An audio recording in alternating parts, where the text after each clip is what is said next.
नमस्कार दोस्तों, आपका स्वागत है मेरे यूट्यूब चैनल फिनटेक समय में। दोस्तों आज का जो मेरा टॉपिक है वो है हेल्थ इंश्योरेंस। दोस्तों आपने देखा होगा कि अभी कुछ महीनों के अंदर जिन लोगों के भी रिन्यूअल ड्यू थे हेल्थ इंश्योरेंस प्रीमियम के, तो उनका प्रीमियम जो है काफ़ी बढ़कर आया। मतलब 30 से 35% तक का इजाफा हुआ है प्रीमियम के अंदर, और ये काफ़ी सारी कंपनियों ने अपने प्रीमियम बढ़ाए हैं। तो ये एक कस्टमर का कंसर्न हो गया, और मेरे पास भी काफ़ी सारे लोगों की क्वेरीज आ रही कि सर ऐसा क्या हुआ कि प्रीमियम इतना बढ़ गया है, और ये प्रीमियम कब तक बढ़ता रहेगा, ये हर साल बढ़ेगा कि ये अभी तक ही सीमित है। तो दोस्तों आज मेरी वीडियो इसी के ऊपर है, और हम इसी पे चर्चा करेंगे कि ये प्रीमियम क्यों बढ़े हैं और ये प्रीमियम कब तक बढ़ेंगे या कब तक इस पर लगाम लगेगी, इन सब के बारे में चर्चा करेंगे। वीडियो दोस्तों थोड़ी लंबी ज़रूर हो सकती है, लेकिन इन्फॉर्मेशन जो है इंपॉर्टेंट है, तो इस वीडियो को अंत तक ज़रूर दिखेगा ताकि आपके जो भी सवाल है इसके अंदर शायद वो मैं कवर करने वाला हूँ और आपको यहाँ से उसका जवाब मिल जाएगा। अगर आपने वीडियो को मिस किया तो शायद आप उसे भी मिस कर देंगे। चलिए दोस्तों, वीडियो को ज़्यादा लंबा ना करते हुए बात करेंगे हेल्थ इंश्योरेंस कंपनी ने अपने प्रीमियम इतने ज़्यादा क्यों बढ़ा दिए।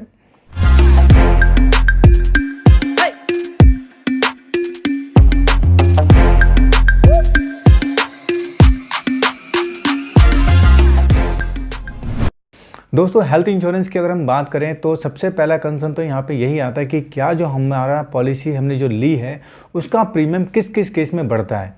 क्योंकि अगर आप देखेंगे तो मोस्टली जो कंपनियों का जो ब्रैकेट्स होता है वो 5-5 साल का ब्रैकेट्स होता है। यानी अगर किसी व्यक्ति ने 30 साल पे पॉलिसी ली है तो 35 साल तक उसका प्रीमियम सेम रहता है, और 36वें साल पे उसका प्रीमियम चेंज होता है। लेकिन अगर मैं बात करूँ तो 3 से 4 कंडीशन है जहाँ पे हमारा प्रीमियम बढ़ सकता है। सबसे पहला, अगर हमारा एज ब्रैकेट चेंज हो रहा है तो वहाँ पे हमारा प्रीमियम बढ़ेगा। दूसरा, कहीं पे अगर टैक्सेशन के अंदर कोई रिवीजन हो रहा है तो वहाँ पे प्रीमियम बढ़ेगा। और तीसरा, कोई मेडिकल इन्फ्लेशन आता है या कोई और इशू आता है, जैसे कि मान के चले कि आपका प्रोडक्ट में कोई बदलाव आ रहा है, कोई रिवीजन आ रहा है, तो वहाँ पे भी प्रीमियम बढ़ेगा। अब थोड़ा सा इसको हम डिटेल में समझते हैं कि ये कैसे कैसे लागू होता है। सबसे पहले एक एग्जांपल लेते हैं कि किसी व्यक्ति ने 34 साल की उम्र पर अपनी पॉलिसी खरीदी हेल्थ इंश्योरेंस की, तो उसके साथ क्या होगा। दोस्तों अगर उसने 34 साल पे पॉलिसी खरीदी है तो 34 से लेकर 35 तक यानी 1 साल तो उसका उसी में कवर हो जाएगा। लेकिन जैसे ही वो 36 के उस पे कदम रखेगा तो उसका प्रीमियम बढ़ जाएगा, क्योंकि उसका स्लैब आ गया 36 to 40 वाला, और वो वहीं तक कैरी करेगा। मतलब 40 साल तक उसका सेम प्रीमियम रहना चाहिए एज पर IRDA। लेकिन वहाँ पे अगर उसका एज ब्रैकेट चेंज हुआ तो प्रीमियम बदला ही बदला। लेकिन अगर किसी तरीके का GST के अंदर भी कोई रिवीजन अगर होता है तो वहाँ पे भी प्रीमियम का इम्पैक्ट आएगा। जैसे कि लेके चलें कि अगर आपको पता होगा तो आज से 8-10 साल पहले GST नाम की चीज़ नहीं थी, सर्विस टैक्स होता था, और सर्विस टैक्स 5% से स्टार्ट हुआ, वो फिर 7.5 हुआ, उसके बाद 12% हुआ, उसके बाद GST आया और वो 15% हो गया, और उसके बाद आज के टाइम में करंट समय में बात करें तो GST 18% हो चुका है।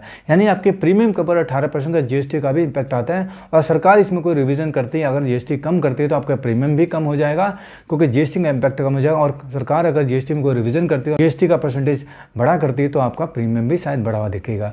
तो ये दूसरा कारण हो गया। तीसरा कारण हो गया प्रोडक्ट में रिवीजन, यानी कि कोई भी प्रोडक्ट जो होता है, जो कंपनी बनाती है और मार्केट में फ्लोट करती है, उसको अगर हमने खरीदा हुआ है और वहाँ पे उस प्रोडक्ट को 3 साल से ज़्यादा हो चुके हैं और कंपनी को उसमें कोई लॉस दिख रहा है उस प्रोडक्ट के अंदर, तो कंपनी उस प्रोडक्ट में रिवीजन कर सकती है, और 3 साल के बाद रिवीजन करने पर जो भी इसका प्रीमियम का इम्पैक्ट आएगा वो कस्टमर को पे करना होगा। यानी एग्जाम्पल के साथ समझे अगर कि मैंने वो जो प्लान या जो पॉलिसी है वो मैंने 2022 में ली, और कंपनी के उस प्रोडक्ट को 3 साल पहले ही हो चुके थे, तो हो सकता है कंपनी 2023 में उसको रिवाइज़ कर दें, और रिवाइज़ करने चाहे मेरा एज ब्रैकेट ना चेंज हो, चाहे GST पे भी कोई रिवीजन हो, लेकिन प्लान रिवाइज़ कर सकती है कंपनी, क्योंकि उस प्लान को लॉन्च के बाद 3 साल हो चुके हैं, और वहाँ पर कंपनी के पास राइट्स है कि उस प्लान में वो अमेंडमेंट कर सकती है। तो रिविज़न करती है तो प्रीमियम पे भी फ़र्क ज़रूर आएगा, तो उस केस में भी हमारा प्रीमियम बढ़ जाता है। तो ये तो दोस्तों हो गए 3 मेजर कारण जहाँ पर हमारा प्रीमियम बढ़ता है। और अब बात करते हैं कि क्या हमारी पॉलिसी पे क्लेम आता है तो उसके वजह से भी प्रीमियम बढ़ता है।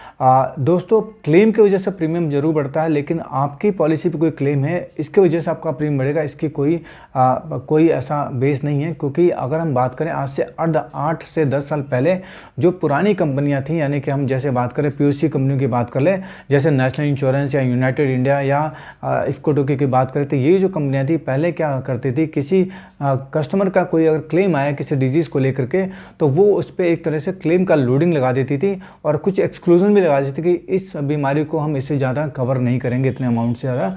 तो ये चीज़ें होती थी आज से 8 से 10 साल पहले, लेकिन IRDAI ने ये प्रावधान खत्म कर दिया और ये इस चीज़ से मुक्त कर जाएगी कि आप किसी के बीमारी को लेकर के कोई क्लेम बेस्ड लोडिंग नहीं लगा सकते। लेकिन क्या है कि अगर क्लेम बहुत ज़्यादा आ रहा है उस कंपनी के अंदर, उस पॉलिसी के अंदर, चाहे वो आपके थ्रू आ रहा हो चाहे और किसी कस्टमर के थ्रू आ रहा है, तो वहाँ पे कंपनी को लॉस तो हो ही रहा है क्योंकि क्लेम बहुत ज़्यादा आ रहे हैं। तो वो जो क्लेम का इम्पैक्ट है वो अब इंडिविजुअल ना पढ़ करके वो ग्रुप पे पड़ेगा, यानी कि हर एक व्यक्ति पे वो ग्रुप डिवाइड होगा। तो कंपनियाँ उस क्लेम को कहीं ना कहीं कस्टमर से ही रिकवर करती हैं, तो उसका इम्पैक्ट हमारी पॉलिसी में देखने को मिल सकता है। जैसे कि एग्जाम्पल लेके चलें, हम कोविड की बात करें। कोविड में दोस्तों बहुत सारे क्लेम आए। हो सकता है कि हमारे घर में वो क्लेम ना आया हो, लेकिन ज़्यादातर घरों में 1 ना 2 लोगों के साथ ये क्लेम आया है। तो उस क्लेम का इम्पैक्ट पूरी इंडस्ट्री पे पड़ा है, पूरी मतलब मेडिकल इंडस्ट्री पे पड़ा है। तो उसकी वजह से जितने भी कस्टमर हैं हेल्थ इंश्योरेंस के, उनके ऊपर भी वो इम्पैक्ट डायरेक्टली आया है। तो वहाँ पर भी प्रीमियम का इम्पैक्ट बढ़ता है और जिसकी वजह से हमारा पॉलिसी का जो प्रीमियम है महंगा हो गया है। तो एक ये मेजर कारण है। तीसरे कारण की अगर मैं बात करूं, ये भी एक बहुत बड़ा कारण है दोस्तों। पहले क्या होता था, किसी भी प्रोडक्ट का अप्रूवल लेने के लिए, मार्केट में किसी प्रोडक्ट को लॉन्च करने के लिए आपको IRDAI से अप्रूवल लेना पड़ता था, या किसी भी प्रोडक्ट को चेंज करने के लिए आपको IRDAI से अप्रूवल है।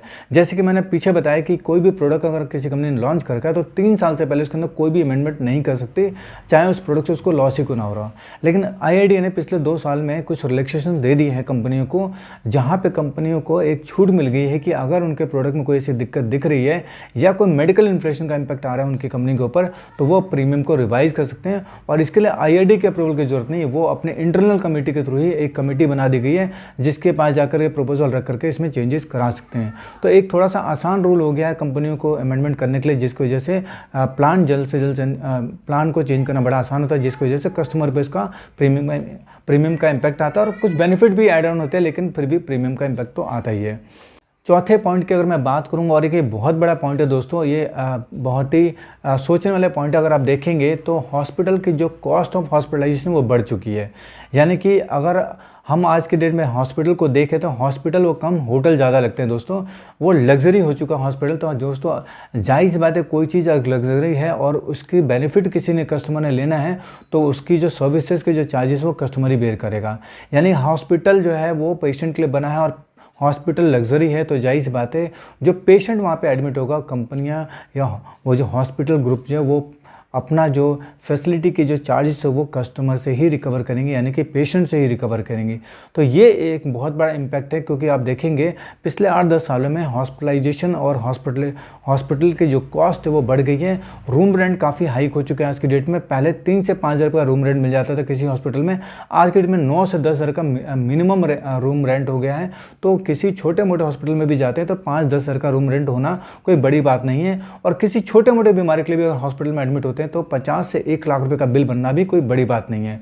तो जाहिर सी बात है दोस्तों, ये जो कॉस्ट है ये कहीं ना कहीं कस्टमर बियर करता है और कस्टमर प्रीमियम के बेस पे बियर करता है, लेकिन ये डायरेक्ट इम्पैक्ट जो जाता है वो कंपनी के पास जाता है। तो इस वजह से भी एक जो कॉस्ट ऑफ हॉस्पिटलाइजेशन के बढ़ने की वजह से भी हमारे प्रीमियम में इम्पैक्ट आता है, क्योंकि मेडिकल कॉस्ट बढ़ गई, जिसकी वजह से हमारा प्रीमियम भी कंपनी को बढ़ाना पड़ेगा, नहीं तो कंपनी अपने लॉस को रिकवर नहीं कर पाएगी। दोस्तों 5वें मेजर पॉइंट की बात करें तो ये थोड़ा सा टेक्निकल है, लेकिन फिर भी मैं इसको बताऊंगा क्योंकि समझना जरूरी है। इसको बोलते हैं हम अंडरराइटिंग लॉस।